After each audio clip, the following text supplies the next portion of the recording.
Então é isso aí. Vamos começar a nossa terceira aula sobre as formas do pensamento. E hoje nós vamos ver os clássicos da filosofia. Os três porquinhos. Os três porquinhos da filosofia. E aí vocês vão entender que, a partir do pensamento deles, nós vamos entender grande importância do pensamento ocidental. Vamos lá? Professor, Oi. geral aqui tá bravo porque eu falei pro senhor fazer a chamada, porque tem um monte de gente dormindo, tá todo mundo colocando negócio no status aqui. Geral tá grilado. Ô, meus anjos, não vai ter chamada. A chamada é feita pelo próprio sistema. Ele registra a hora que vocês estão entrando e saindo. Então, nós não precisamos Te fazer amo, chamada. Ítalo, seu lindo.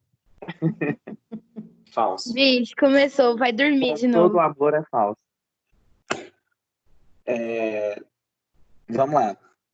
Então, nós vamos falar hoje sobre o período socrático, né, como eu falei para vocês, e aí compreende os clássicos. Aí, para entender os clássicos, nós vamos ver um grupo de filósofos chamados sofistas, que os sofistas vão preceder o Sócrates e vai iniciar o período socrático. E aí, então, o Platão, que é o segundo dos clássicos, e o Aristóteles. Então, os três clássicos, Sócrates, Platão e Aristóteles. Que é isso, nós vamos ver as bases da filosofia ocidental. E aí, o período socrático, né? As fases, né? De período cosmogônico, do mitos,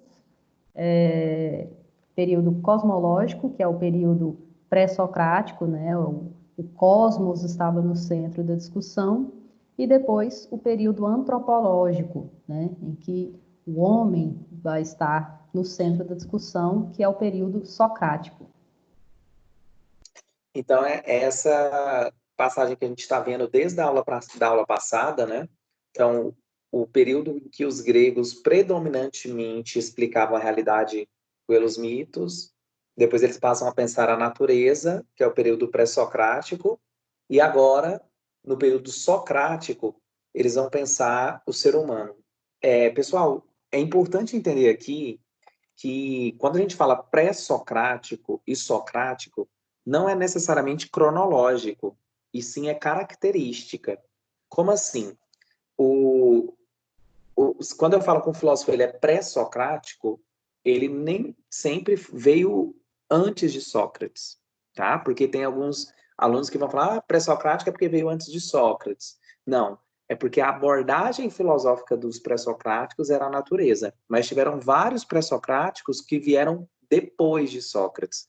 Então, aqui não se refere a uma explicação cronológica, ou seja, do tempo, e sim uma explicação do tipo de abordagem filosófica desses filósofos. Quem foram os sofistas no período socrático? Então, na antiguidade, né, no contexto de florescer democrático grego, apareceu um grupo de filósofos chamados de sofistas. O ideal de homem no período socrático é o homem orador, dado as configurações de política democrática e a de relações comerciais. O contexto pede um homem capaz de usar bem as palavras para ter a sua nobreza. Isso é o superar do idealizado pelo período anterior, chamado período pré-homérico, onde o ideal de homem era o da força física, ou seja, o homem guerreiro em uma sociedade aristocrática. Os sofistas, enquanto mestres da retórica, vão ao encontro da formação argumentativa desse novo homem politizado e comerciante, que encontra sentido para as coisas na efetiva atividade pública, no bom uso da técnica da oratória. Pessoal, os sofistas, então, eles podem ser definidos como sábios deste período, e estes sábios, eles eram sábios geralmente viajantes, e eles viajavam de polis para polis, e eles vão formar aquilo que é a nobreza do homem deste período da Grécia Antiga. Por quê? a partir deste momento, as polis elas passam a fazer mais encontros. Então, elas vão fazer comércio, elas vão trocar figurinha, né? É nesse momento que eles vão ver que os deuses de uma polis eram diferentes dos deuses de outra polis. Porque como eles tinham pouco contato ou nenhum contato, algumas polis não faziam contato com outras, essas comunidades vão entender que existe do outro lado do mar, ou a distantes terras, pessoas que pensam diferente, pessoas que interpretam o mundo com deuses diferentes. Então, os sofistas, enquanto mestres, e eles se achavam mestres de todas as coisas, eles vão ensinar o povo a argumentação. Eu li um artigo científico uma vez sobre linguagem grega, dizendo que o vocabulário dos gregos ele era cerca de 30 a 40% do nosso vocabulário hoje. Ou seja, eles tinham de 30 a 40% apenas das palavras que nós temos hoje. Então, os sofistas, eles criaram muitas palavras. Por que eles criaram palavras? Para demonstração de ideias. Então, a palavra, ela nunca vem sozinha. Ela vem sempre junto com um conceito. Então, para ter argumentação, para formar as pessoas para usar a retórica, ou seja, a palavra, os argumentos, os sofistas criam palavras, eles também eram uma espécie de advogado, porque como a polis fazia debates, os sofistas eram pagos para defender algum ponto de vista, né? Inclusive, para os sofistas, o que importa é o ponto de vista. Eles não tinham uma verdade, né? Eles tinham apenas um ponto de vista. Então, eles eram professores da época da Grécia e que faziam de tudo. Ensinavam desde fazer um tapete, que eles ensinavam também técnicas, tipo instrutores do Senai, ensinavam técnicas de trabalho, mas eles também ensinavam pensamentos, filosofia, né? Porque, como eu disse para vocês em outra aula, na Grécia Antiga não separa conhecimento, né? O conhecer, o saber, ele é único. Então, se eu conheço de fazer tapete, ou se eu conheço sobre astrologia, é conhecimento, tá? Para a Grécia Antiga.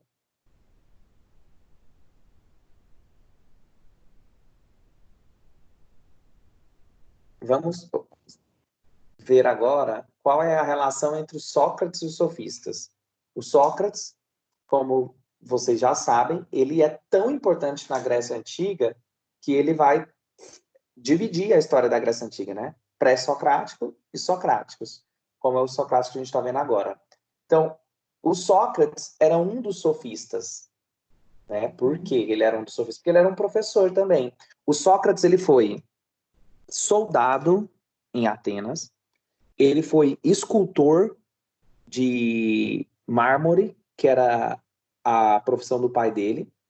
Depois ele foi senador e só na velhice ele saiu para as ruas de Atenas, perambulando pelas ruas de Atenas, falando que tinha visto o sol convidando para levar as pessoas à verdade, tirar as pessoas da ignorância e levá-las para a verdade.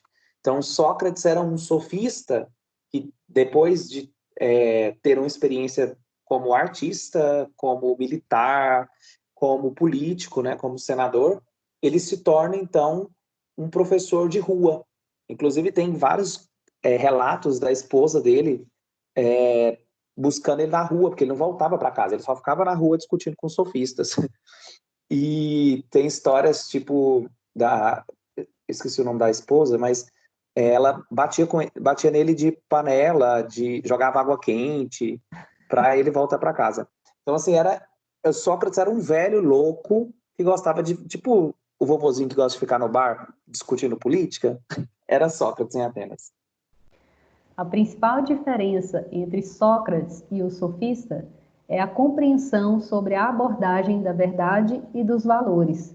Enquanto para os sofistas tudo é relativo ao sujeito, para Sócrates o sujeito descobre uma verdade objetiva.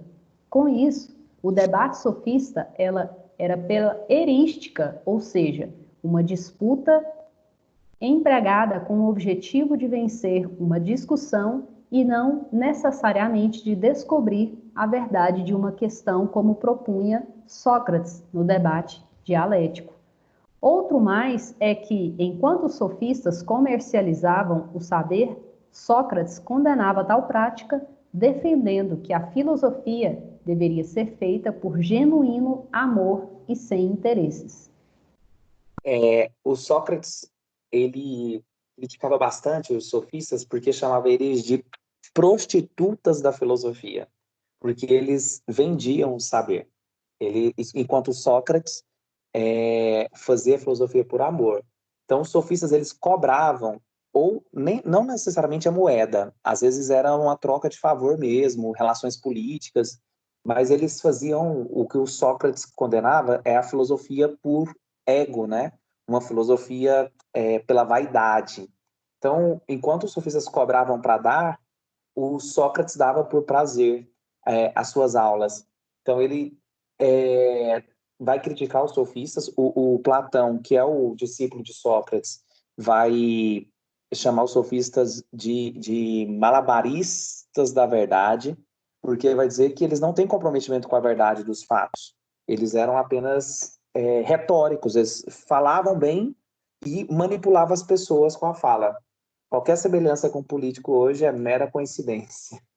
E eles eram relativistas, enquanto Sócrates é universalista. O que isso significa? Sócrates acredita que existe uma verdade única, que cada pessoa descobre essa verdade por si, por isso conhece-te a ti mesmo, é uma frase que ele adota do oráculo de Delfos, e os sofistas já diziam que cada um tem a sua própria verdade, né? Tem o Protágoras, que é um sofista, que ele fala que o homem é a medida de todas as coisas. Ou seja, assim como uma coisa aparece para mim, ela é para mim. Assim como uma coisa aparece para ti, ela é para ti. E Sócrates vai dizer que não, que existe uma universalidade do bem, do belo e do verdadeiro. A centralidade da filosofia de Sócrates está na busca do autoconhecimento. Conhece-te a ti mesmo. E nesse parir das ideias, encontrar em si, mediante a universalidade da razão, bem, do belo e o verdadeiro, em instância absoluta que ele via como o sol. Sócrates buscava demolir o orgulho, a arrogância e a presunção do saber. A primeira virtude do sábio é adquirir a consciência da própria ignorância. Sei que nada sei, dizia Sócrates, apresentando a postura do sábio na busca humilde e perene pelo conhecimento. Essas duas frases que estão em negrito aqui, vocês vão ver, ou se já não viram, né, várias vezes.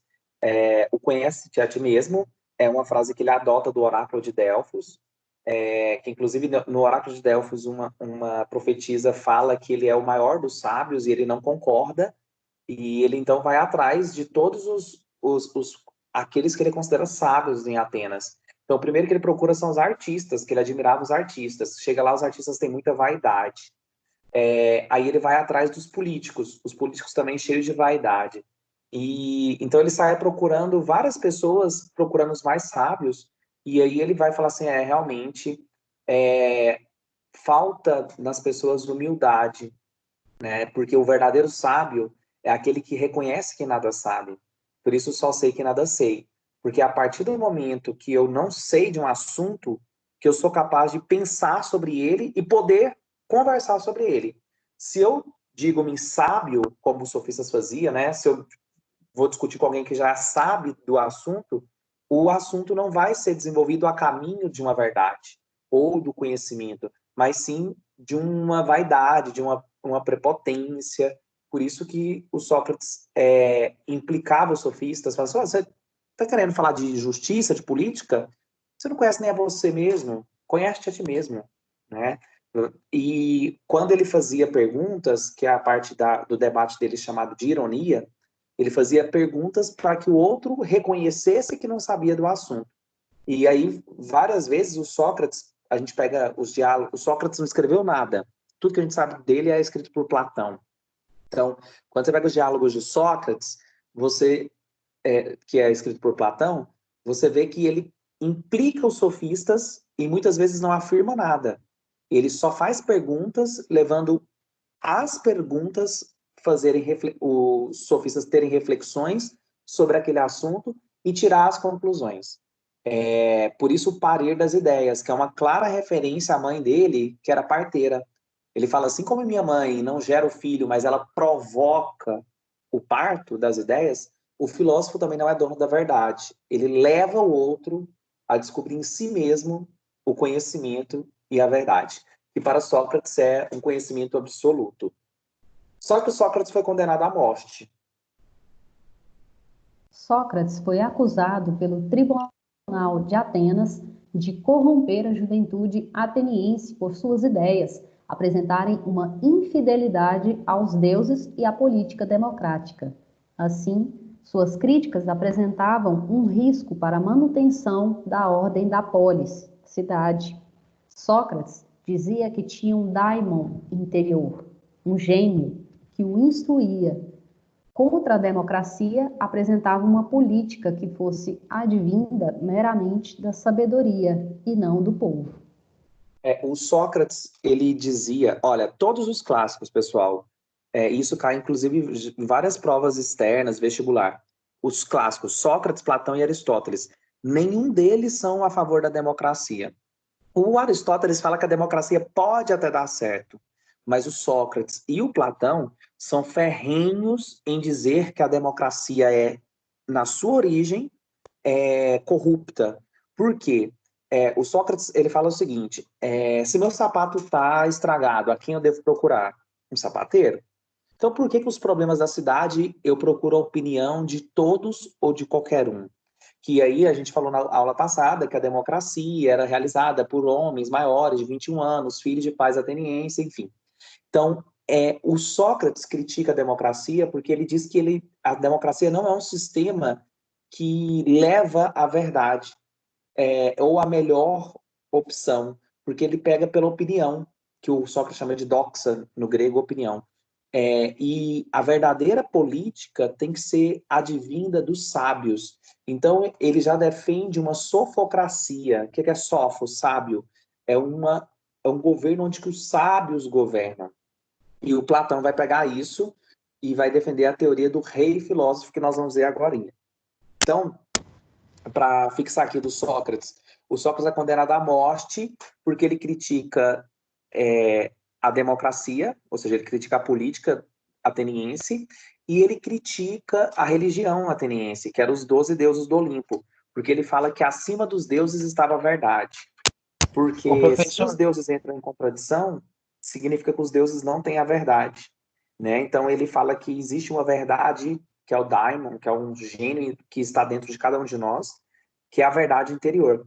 E isso também é uma influência do Pitágoras, porque o Sócrates fez parte da religião de Pitágoras, que defendia, né? A religião de Pitágoras defendia a ideia de um Deus acima dos deuses e de que a alma é eterna. Inclusive, quando essa imagem que vocês estão vendo é uma pintura sobre a morte de Sócrates. Ele tomou um veneno chamado cicuta, que é um anestésico, e aí ele morreu, né? Tipo assim, ele foi condenado à morte, e aí a última frase dele é sobre a eternidade da alma. Ele fala, olha, vocês me condenaram à morte, e eu parto para essa morte, mas ela não, tipo assim, as coisas não terminam aqui. E quem parte para a melhor sorte? Eu ou vocês que ficam? Ele termina a vida dele nesse julgamento, defendendo a ideia de que a alma é eterna. Professor? Sim? Professor, Pode falar, mano. mas Pode se falar. ele tomou o remédio, o antibiótico, ele sentiu alguma dor? Antibiótico não, anestésico. Então, ele sentiu alguma dor quando ele morreu? Não, esse anestésico, ele adormece... Eu nunca tomei, né? Mas ao que eu li, chama cicuta. E é feito a partir de uma erva, desde a antiguidade eles já usavam isso, e aí a grande dose dele adormece a palma das mãos, a extremidade dos pés, e aí a pessoa vai adormecendo dorme e nunca mais acorda. Meu Deus. Era a forma que os gregos tinham de condenar as pessoas à morte. Professor, então no caso Sócrates foi condenado à morte simplesmente por apresentar o ponto de vista diferente do que era imposto? Exatamente, por ser contra o sistema político e contra o sistema religioso.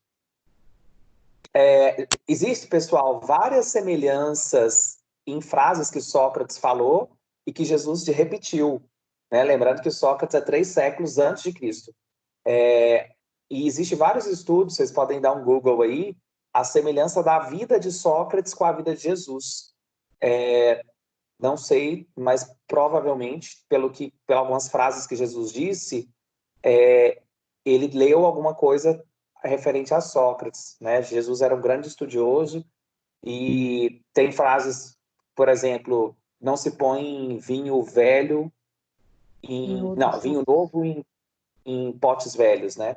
É uma frase que o Sócrates usava para falar que primeiro eu preciso limpar a minha mente das opiniões para depois eu colocar a sabedoria, né? Esvaziar das opiniões para depois conseguir ter a sabedoria. E depois Jesus usa isso também. E aí Jesus foi condenado à morte pelo mesmo motivo, porque falava que as ideias dele levavam à rebeldia da juventude, né? É isso. Mais alguma coisa? Podemos passar? Podemos.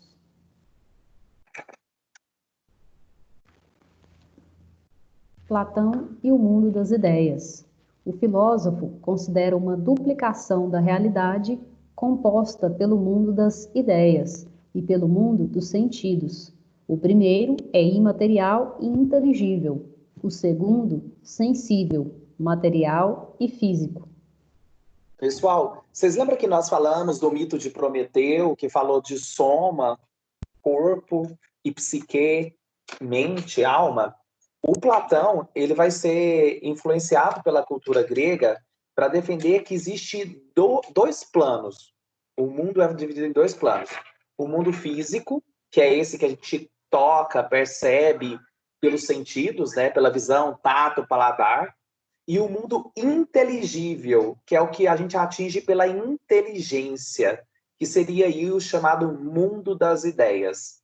O plano metafísico, que é o mundo das ideias, meta é aquilo que está além. Metafísico, além do físico. E o plano físico, que seria aí o mundo das ideias, o mundo dos sentidos, é o que a gente percebe pelo corpo. Então, olha só, a ideia do corpo e da alma. Então, para o Platão, as ideias das coisas não estão nelas. O que a gente vê, o plano físico, é uma cópia do idealizado, ou seja, do mundo das ideias, que é onde que está a essência. Então, a gente tem a essência do mundo das ideias e a gente tem a aparência no mundo dos sentidos. Significa que, para Platão, o mundo que nós temos, enquanto aquilo que a gente vê, é uma alienação, porque a verdade, ela está fixa, ela não muda, ela vem do mundo das ideias. Então, é um mundo inteligível. O que é inteligível? Eu atinjo pela inteligência. E o mundo sensível, que eu atinjo pelos sentidos. Então, a gente tem aqui o que ele chama de sombra. O mundo que nós vemos, por exemplo, o cavalo que a gente vê não é um cavalo, é uma cópia da ideia que é imutável, a ideia perfeita de cavalo. Então, a gente tem ideias particulares que comunicam com uma ideia universal de cavalo. Então, mundo das sombras, que é o plano físico, a gente percebe pelo corpo, não existe uma verdade, é apenas aparência. É apenas a sombra, que é uma cópia das ideias. Então, tudo no mundo das sombras é mutável, ou seja, muda.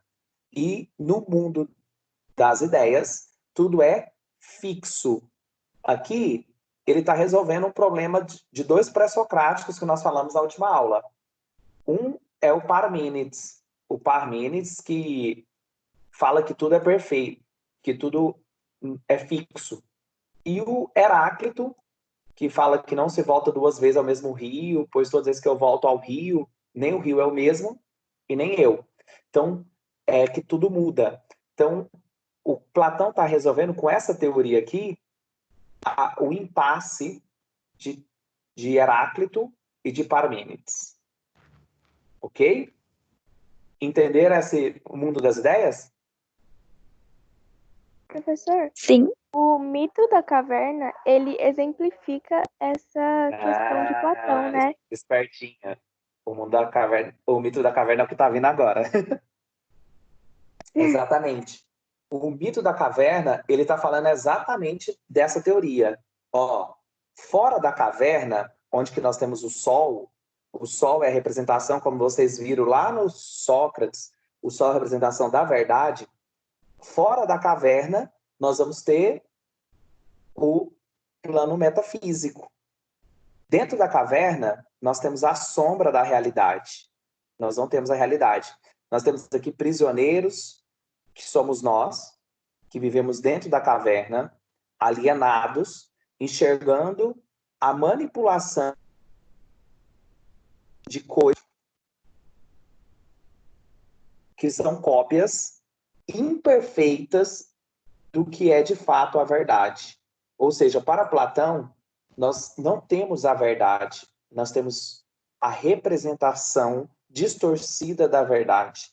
Quem é o filósofo? O filósofo é aquele que sai da caverna, que é esse aqui, contempla a verdade e tenta tirar as pessoas de dentro da caverna, de dentro da ignorância. Ok?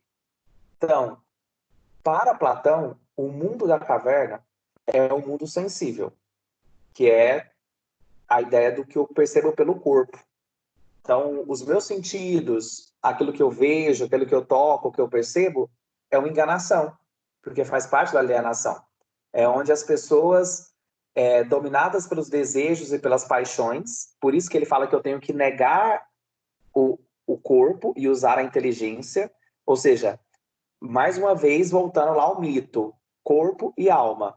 Então, eu tenho que negar o que o corpo percebe e confiar na inteligência, que é na psique.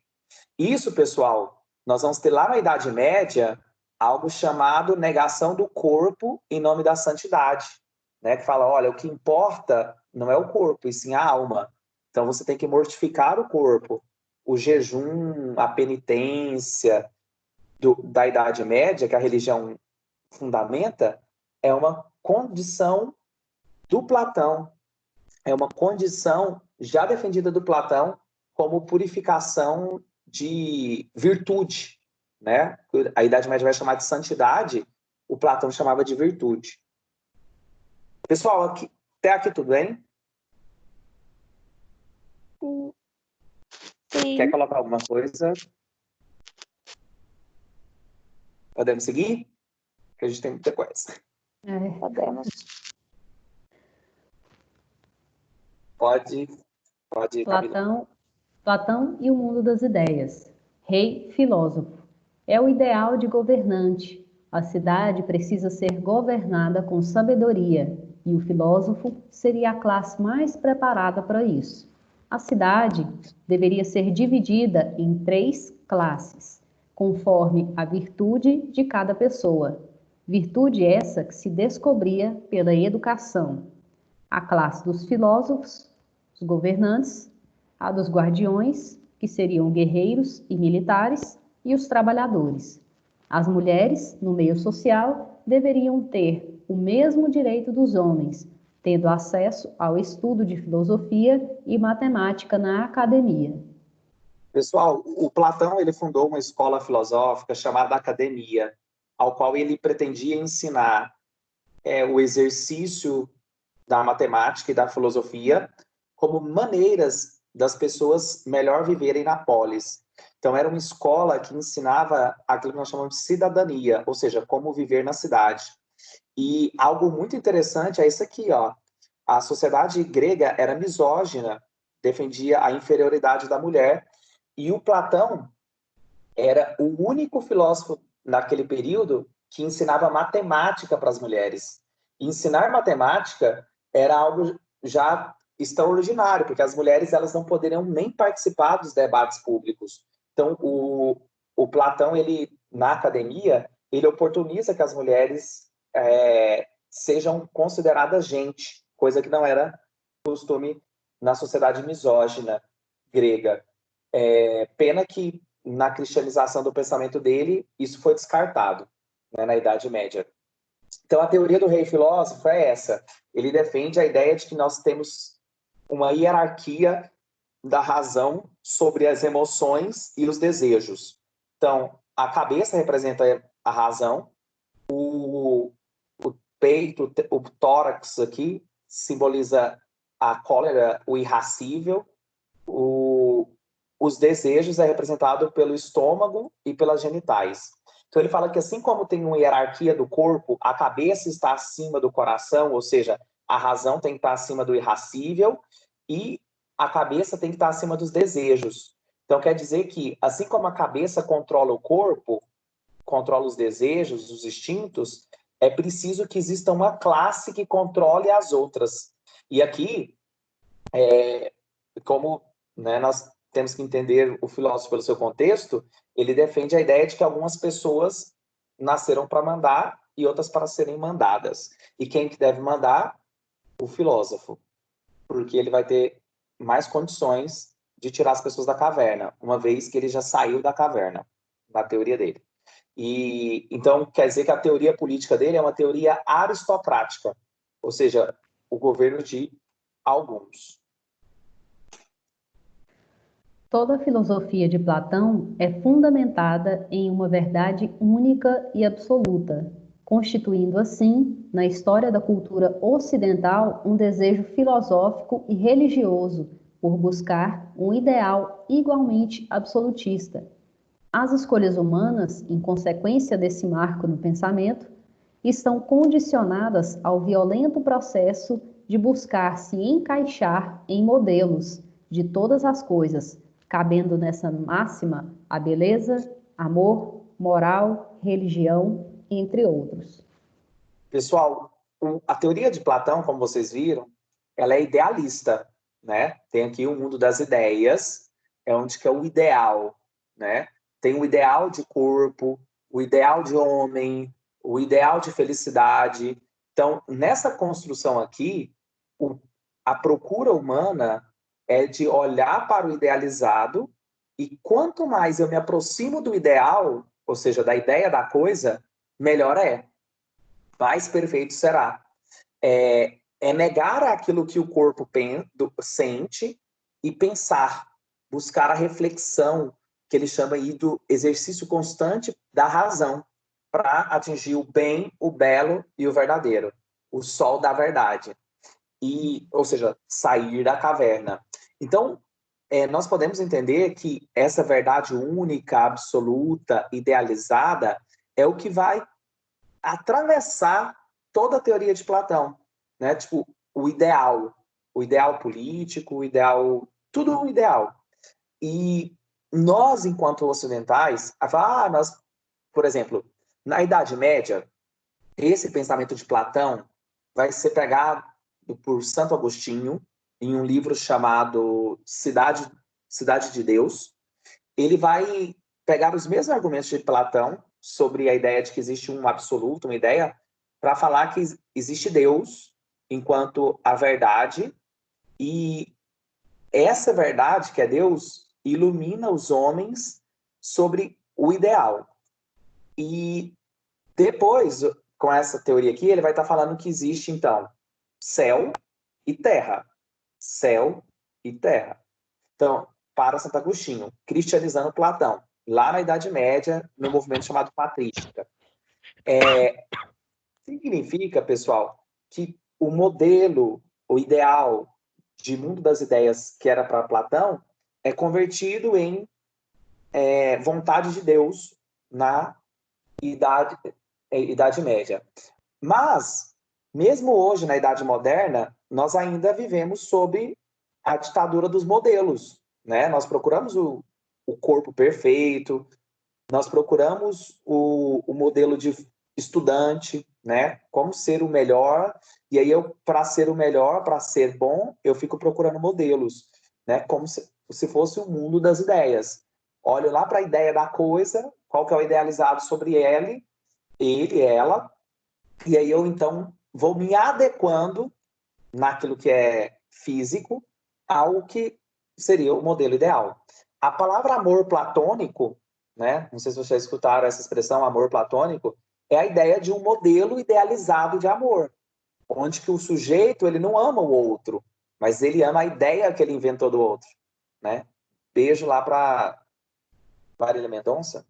Me apaixonei pelo que eu inventei de você. Então, que é isso. É o idealizado. Então, o Platão, e aí quem fala isso não sou eu, é o Nietzsche. O Platão ele está mais presente no Ocidente, nossa forma de pensar e viver do que a gente imagina. Porque a teoria de Platão, ela está todos os dias na nossa vida. Uma vez que eu corto o cabelo para atingir o modelo, eu consumo, eu publico fotos, eu vivo em função do desejo de atingir o modelo. E é algo que Platão instalou esse software na nossa cabeça sobre idealização, procura do modelo. E o Pessoal, legal é não que deu dá tempo para a da gente gente falar ver, dos né, tópicos. as continuidades dessas ideias na sociedade de modo geral, né? Você percebe aí na ideia do Platão um modelo de sociedade também.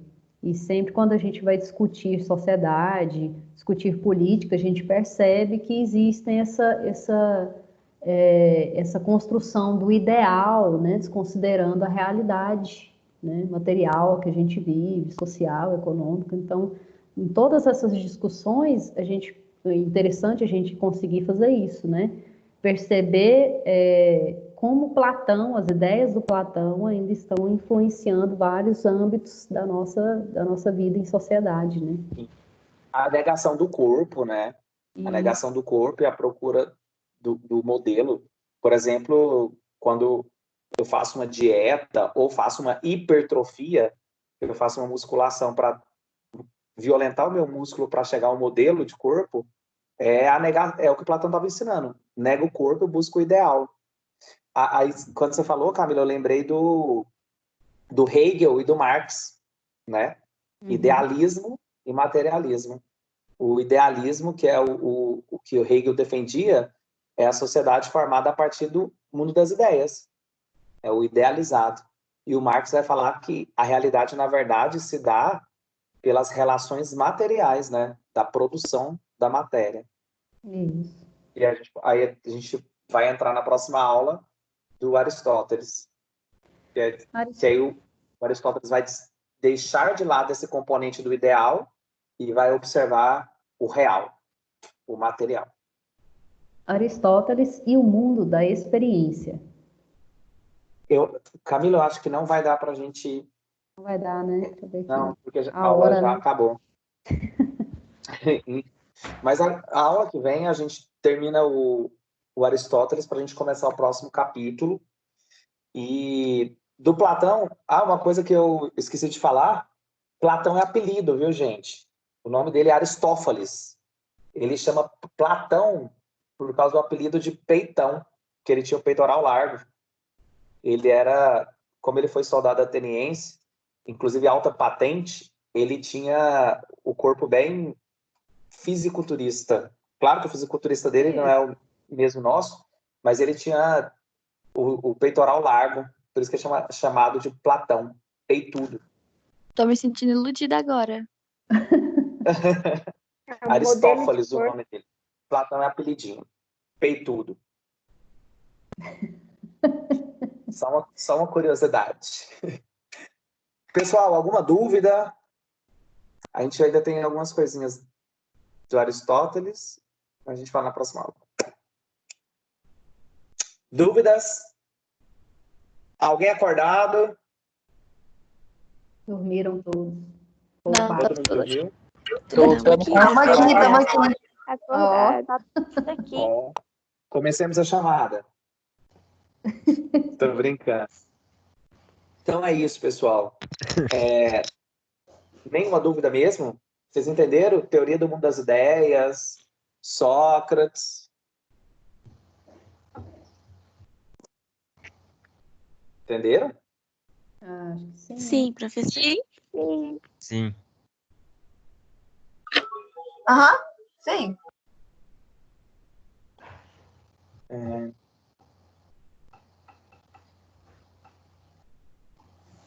Então vamos finalizar a aula. Vocês vão ter aula agora com a professora Michele. Qualquer dúvida também, né, posterior, deixem mensagem lá na plataforma educacional que a gente responde.